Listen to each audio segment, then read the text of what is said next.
Buonasera, come al solito io mi presento a nome dell'Associazione dei Cardiopatici e come sapete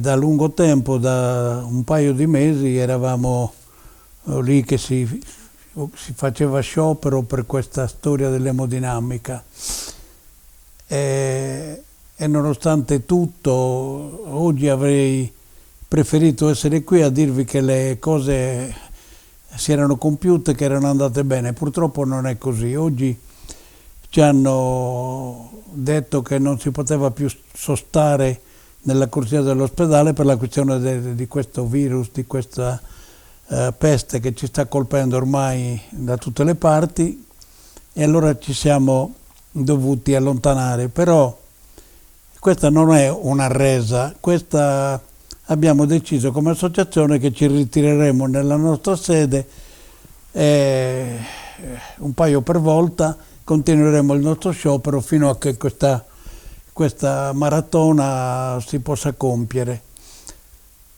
Io oggi però mi voglio rivolgere ai nostri amministratori, a quelli che sono preposti per dirigere i nostri paesi.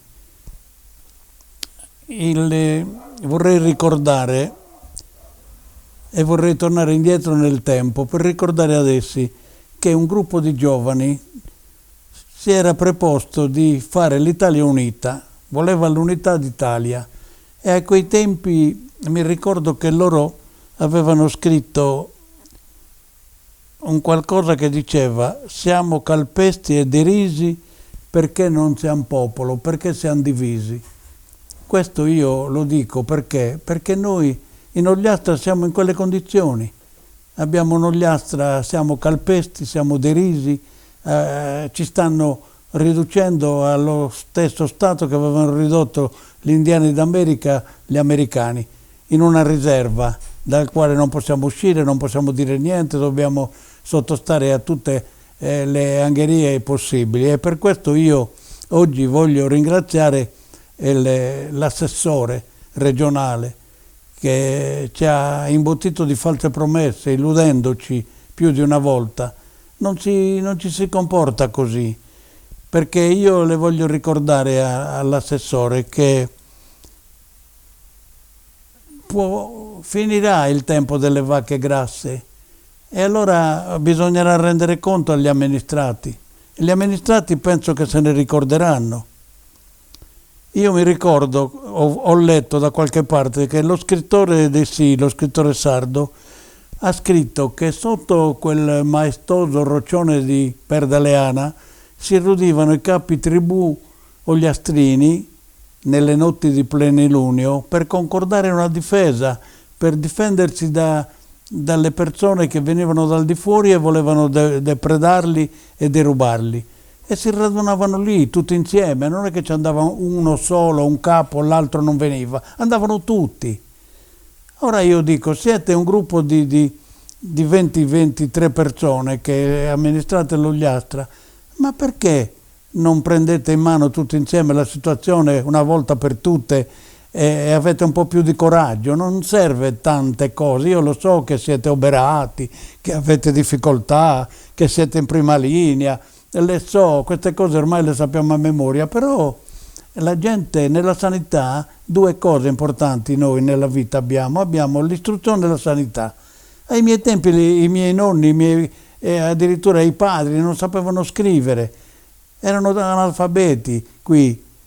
La sanità era un'illusione, andavamo avanti a tentoni.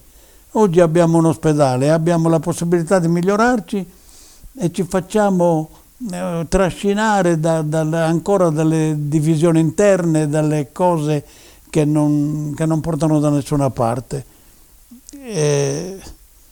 Bisogna che questa storia finisca. Io dico, sindaci, non è amministrare un comune preoccuparsi soltanto degli usi civici. Quelli vanno difesi, giustamente, perché lo sappiamo che ogni comune ha le sue ricchezze, ha le sue le sue pasture, le sue cose che vanno comunque regolate e difese, lo sappiamo, ma l'amministrazione comunale non è fatta solo di quelle cose. Oggi abbiamo una popolazione vecchia, ce lo dicono tutti, e la popolazione nostra sta invecchiando, ci stiamo ammalando, inogliata, la questione delle cardiopatie sta aumentando di anno in anno paurosamente. Forse non ve ne siete resi conto. Noi che siamo lì da 2 mesi abbiamo visto delle cose, purtroppo toccano i giovani, lasciamo i vecchi, siamo tutti malaticci, tutti toccati, però adesso sta cominciando a toccare anche i giovani. Badate che la sanità non riguarda soltanto determinate persone, non si sa mai. Nella vita non si sa mai, bisogna per cui preoccuparci. Guardate che siamo su una cattiva strada, vediamo se ci diamo una regolata, vediamo se tutti insieme riusciamo a portare in porto questa barca che fa acqua da tutte le parti. Se noi non mettiamo a posto il timone di questa barca, la barca va alla deriva e poi alla fine finiremo su qualche scogliera. E allora cosa faremo? Faremo come la principessa di Navarra che per salvarci dalla tempesta ha fatto poi su Monte Gonare una chiesa perché l'aveva salvata dalle acque. Facciamo così anche noi? Io non lo so. Diamoci una regolata.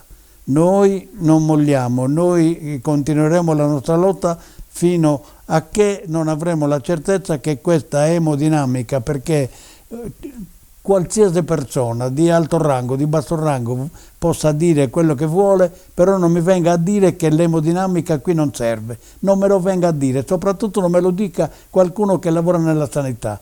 Io da un ignorante lo posso anche capire, ma da uno che lavora nella sanità non lo voglio sentire, perché è una bugia, è una grandissima bugia.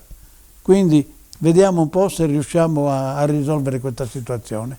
Vi ringrazio tutti, sperando che la prossima volta possa venire qui a dirvi che faremo una festa perché è andato tutto a buon compimento. Grazie.